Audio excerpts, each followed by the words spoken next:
All right, so let's talk about why am I doing this. So I'm trying to get the National Model Railroad Association. I'm trying to win the Master Builder of Locomotives. All right, and we're doing. Here's Pug. Pug's coming along nicely. He's our tester, and I'm going to show you what's happened before. All right, so here is Giant 1801. All right, now here's the deal.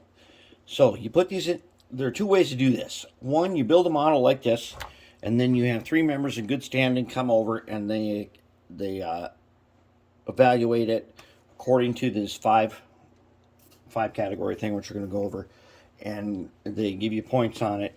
And then if you get 70% or higher, you get a merit award. Okay, you get 2 merit awards on a super detailed locomotive, and 1 on something that is fully scratch built. You get those 3 things, and you make it. You get the certificate and the title, Master Builder Locomotives. All right, so there's another way to do it. You take these locomotives and you bring them to at least a regional or high or national convention. You put them in the contest room. You mark clearly on your entrance form that you are doing it for merit judging, and then they will evaluate them for merit judging, but you don't get to be present. You don't get to answer any questions. All you get is whatever you have put in your paperwork. So last year, here's my first place winner, Giant 1801. That one got first place in the contest. The 10 Shoto Brass GP20 got 4th place of my.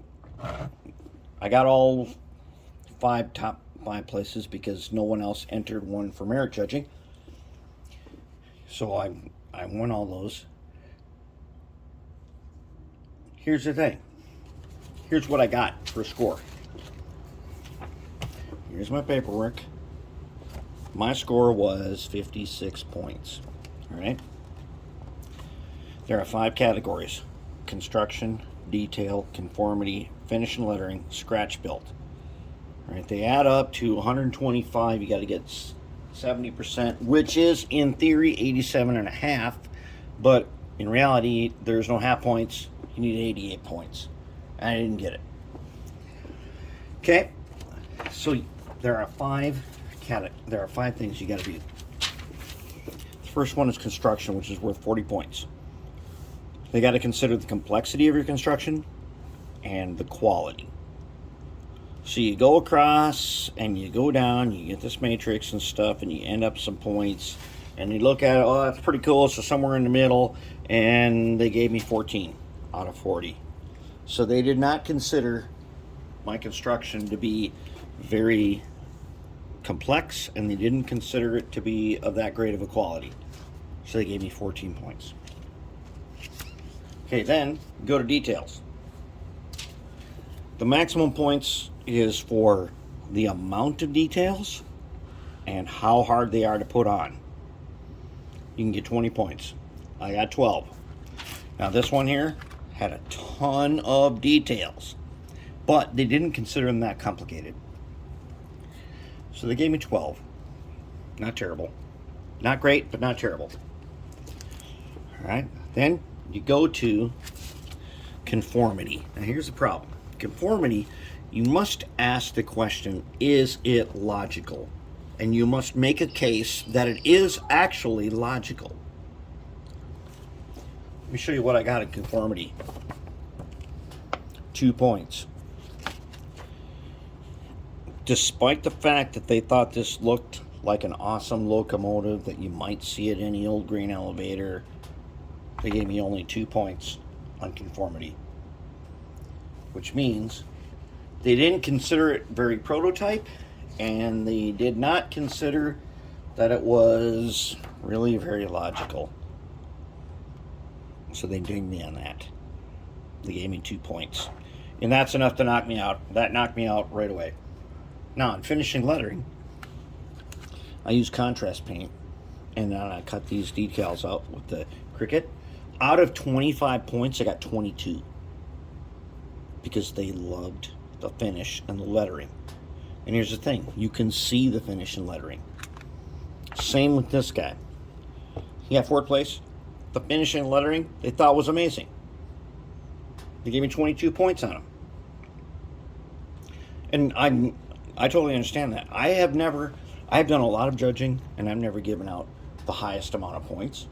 22 out of 25, I think, is an outstanding amount. That means you're really good. They loved it. But so I did great on the stuff they could see. Scratch built, none of these are really scratch built. So I couldn't be in the highest category, but they gave me 6 points on that. And that's pretty good because it's a kit built, so it can't be really higher than that. So I really did good on that part. And so then 56 points. The other one was like 47 points. So I wasn't in the highest category, so I couldn't get 11 points on that. But they ding me hard on conformity. It's not prototype, and it's not complicated. They gave me like basically nothing for being logical. And I guess that's just, that's the way it is. I can't really complain about it. And it's like, it's not logical. So it's a GP20 with some ditch lights on it. All right. So maybe that's not entirely logical. But as a grain elevator locomotive, come on, this is kind of logical, right? But evidently it's not entirely logical. So they hit me hard on that. And then on the construction part, out of 40 points, they didn't consider the construction of this to be terribly difficult. Maybe it's not all that difficult. Okay? So that's where we are now. Now here's the thing. What would have happened if they had given me all the points on that? What would happen if they had passed it? If they had, we would not have this right here, the X2. Oh, I lost the wheel set. Anyways, we would not have an X2 truck. If they'd given me all the points, if they'd given me just enough to pass, there'd be no such thing as the X2. And that would be bad, because the X2 is an amazing achievement. Pug may not look great, and Pug ain't going to get judged for points. But Pug here has shown a couple things, especially this handrail, these grab iron things. When you see how I built these, Pug has shown that using the laser to put in markings, to put in grab irons, is very, very good. And that is not a easy task. It's a very difficult task. The things we are doing with this, their complexity is far beyond what we did before. And had they passed me on all these, we wouldn't be doing any of this. We might be doing something completely different that has nothing to do with this. And then there's no way that I could lay claim to actually being a master builder, because my intention is, in the contest room, I can earn this in front of the public. If I have to do it privately, I only earn it in front of the few people who see it. But if I do this through a contest, it's not winning. It's not about winning the contest. It's about getting the merit award. Now, if I get merit awards, I might actually win the contest too. But the idea is that I want to up these scores in those 5 areas. Okay. In construction, out of 40 points, I want to get that up there, because this construction right here is non-trivial. In fact, we're using acrylic. Nobody else is doing that. Nobody else out there is doing that. Why? Because it's too hard. It's too hard to do. If you don't have skills with a laser, you can't do it. So I expect to get more points for doing this out of acrylic. And I'm showing you guys this. They're never going to watch our video series. We're on video number 43. Nobody's ever going to watch that. But you guys are.